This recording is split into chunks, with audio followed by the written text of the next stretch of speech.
नमस्कार आदाब दोस्तों। चलिए आज 8 मई शाम देश की बड़ी खबरें हम आपके सामने लेकर के आ गए हैं। सबसे पहली और बड़ी खबर दोस्तों, 5 राज्यों के विधानसभा चुनाव के बाद कई राज्यों में हुए उपचुनाव में मध्य प्रदेश चुनाव हारने के बाद बीजेपी के अंदर भारी बगावत हो गई है। बीजेपी के मंडल अध्यक्षों समेत दर्जनों नेताओं ने पार्टी से बगावत की है, जिसके चलते पार्टी ने दर्जनों नेताओं को पार्टी से निकाल दिया है। यानी कि बीजेपी के अंदर भारी बगावत मध्य प्रदेश के अंदर हुई है, इसकी हम आपको आगे जानकारी देते हैं। वहीं दूसरी बड़ी खबर, असम में चुनाव रिजल्ट आने के बाद अभी भी सोनोवाल और विश्व शर्मा के बीच लगातार टकराव जारी है। बीजेपी की तरफ से मुख्यमंत्री बनाए जाने को लेकर के जिस तरह से सोनोवाल पर नेतृत्व भरोसा कर रहा है, वहीं हेमंत विश्व शर्मा के साथ 30 विधायकों ने बताया जा रहा है कि बीजेपी से बगावत कर दी है। इसकी भी आगे हम आपको अपडेट देंगे। वहीं अगली बड़ी खबर दोस्तों, कोरोना के दौरान हुए चुनावों के मामले पर जिस तरह से मद्रास हाई कोर्ट से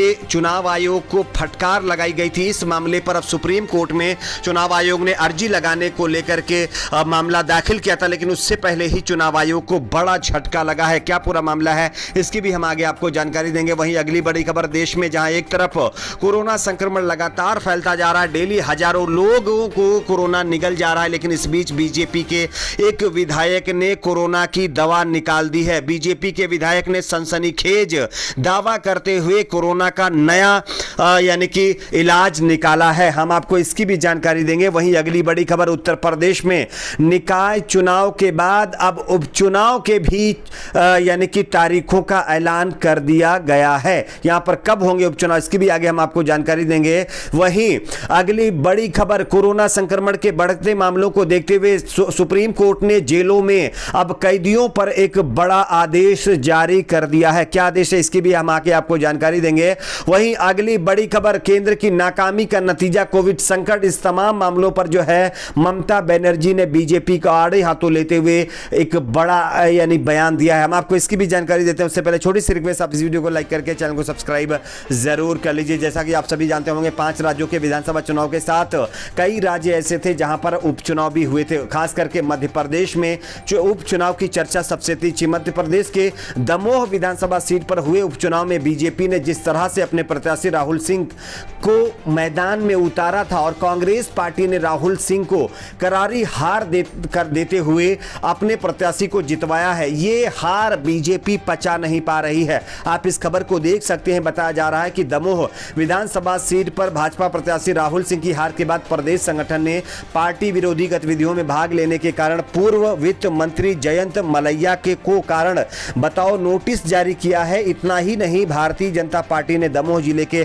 अपने 5 मंडल अध्यक्षों को पार्टी की प्राथमिकता से निकाल दिया है, निलंबित कर दिया है। सभी को 10 दिन के अंदर अपना जवाब प्रस्तुत करने के लिए कहा गया है। भाजपा प्रदेश अध्यक्ष बीडी शर्मा के द्वारा यह कार्रवाई की गई है। यानी कि पश्चिम बंगाल के बाद अब मध्य प्रदेश के अंदर भी बीजेपी में बगावत। बताया जा रहा है कि लगभग दर्जनों दिग्गज नेताओं ने पार्टी से बगावत करते हुए पार्टी लाइन से बाहर काम किया, जिसके चलते बीजेपी ने अपने नेताओं पर यह बड़ी कार्रवाई की है। बात करते हैं अगली बड़ी खबर की। अगली बड़ी खबर असम से आ रही है। असम में जिस तरह से रिजल्ट आए हैं उसके देखते हुए बीजेपी की सरकार तो बन रही है, लेकिन मुख्यमंत्री बनने को लेकर के अभी भी दांव पेच चल रहा है। आप इस खबर को देख सकते हैं।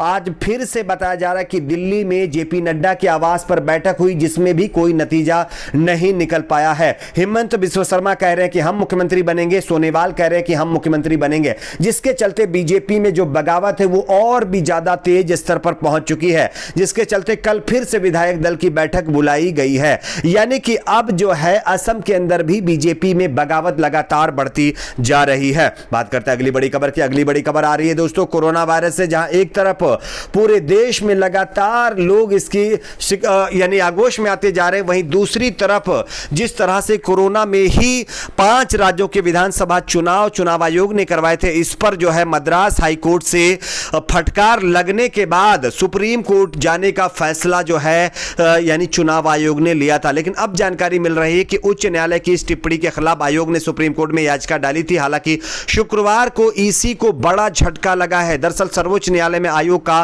प्रतिनिधित्व कर रहे एक वकील ने ईसी के वकीलों के पैनल से इस्तीफा दे दिया है। यानी कि मद्रास हाई कोर्ट की टिप्पणी के खिलाफ सुप्रीम कोर्ट जाना चुनाव चुनाव आयोग को भारी पड़ गया है। जो वकील सुप्रीम कोर्ट में चुनाव आयोग की तरफ से पीआईएल की वकालत करने वाले थे, उन्होंने इस मामले पर पहले ही अब इस्तीफा दे दिया है। उन्होंने साफ तौर पर कहा है कि मेरी नैतिकता काम के हिसाब से नहीं है। जिस तरह से सुप्रीम कोर्ट ने 5 राज्यों के चुनाव करवाए हैं, यह वाकई ठीक टाइम नहीं था।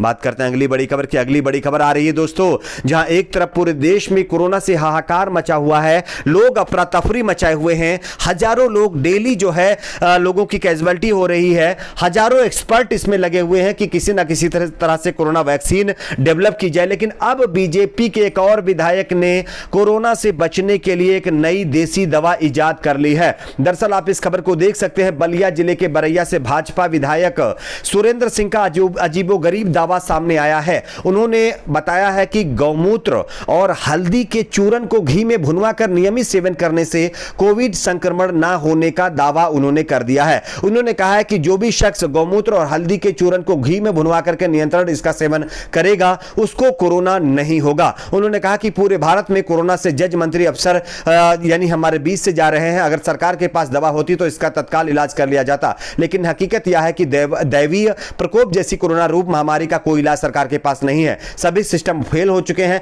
लेकिन हमने ये दवा इजाद की है, आप इसका इस्तेमाल करिए और कोरोना को दूर भगाइए। उन्होंने डोज भी बता दी है। उनका कहना यानी कि बीजेपी विधायक का कहना है कि सुबह खाली पेट 50 ml गौमूत्र और 50 ml पानी मिलाकर इसे पी ले तो कोरोना तो दूर की बात है, कोई भी बीमारी आपको नहीं होगी। काश इस दवा को आयुष मंत्रालय संज्ञान लेते हुए देश में यानी कि इसको आगे बढ़ाता तो कितना अच्छा होता। और अगर यह दवा इतनी ही कारगर होती तो बीजेपी के लगभग 12 विधायक उत्तर प्रदेश में ही कोरोना से ना मर जाते। बात करते हैं अगली बड़ी खबर की। अगली बड़ी खबर आ रही है, उत्तर प्रदेश में होने वाले निकाय चुनाव संपन्न हो गए, लेकिन फिर से एक बार इसी कोरोना के टाइम पर यानी उपचुनाव कराने की तारीखों का ऐलान हो गया है। आप इस खबर को देख सकते हैं। पंचायत उपचुनाव के लिए तारीखों के ऐलान के बाद अब उपचुनाव की तारीखों का ऐलान हो गया। 9 मई को वोटिंग और 11 मई को मतगणना होगी। इसके लिए जो है चुनाव आयोग ने तारीखों का ऐलान कर दिया है। अब आप सोच सकते हैं कि चुनाव आयोग लोगों की जान के लिए कितना गंभीर है। बात करते हैं अगली बड़ी खबर की। अगली बड़ी खबर आ रही है दोस्तों, सुप्रीम कोर्ट ने कोरोना के बढ़ते संक्रमण को देखते हुए अब जेल में बंद कैदियों पर एक बड़ा आदेश जारी कर दिया है। आप इस खबर को देख सकते हैं। सुप्रीम कोर्ट ने देश में कोविड-19 के मामलों में अभूतपूर्व वृद्धि पर आज शनिवार को संज्ञान लेते हुए जेलों में भीड़ कम करने का निर्देश जारी कर दिया है। शीर्ष कोर्ट ने कहा है कि जिन कैदियों को पिछले साल महामारी के मद्देनजर जमानत या पैरोल दी गई थी, उन सभी को फिर से सुविधा दी जाए। प्रधान न्यायाधीश एन.वी. रमन और न्यायमूर्ति एन.एल. नागेश्वर राय और न्यायमूर्ति सूर्यकांत की एक पीठ ने कहा कि सुप्रीम कोर्ट के आदेश पर बनाई गई राज्यों व केंद्र शासित प्रदेशों की उच्चाधिकार प्राप्त समितियों द्वारा पिछले साल मार्च में जिन कैदियों को जमानत की मंजूरी दी गई थी, उनको फिर से जेलों से रिहा किया जाए। तो ये एक और आदेश जारी कर दिया गया है। बात करते हैं अगली बड़ी खबर की। अगली बड़ी खबर, ममता बनर्जी ने मुख्यमंत्री पद की शपथ लेते ही बीजेपी पर लगातार हमले तेज कर दिए। आप इस खबर को देख सकते हैं। केंद्र की नाकामी का नतीजा कोविड संकट है। एक बार फिर से ममता बनर्जी ने यह बयान देते हुए बीजेपी और खास करके नरेंद्र मोदी सरकार को निशाने पर लिया है। आप ममता बनर्जी के इस बयान को कैसे देखते हैं, नीचे कमेंट बॉक्स में जरूर बताइए। वीडियो को लाइक शेयर, चैनल को सब्सक्राइब जरूर करें।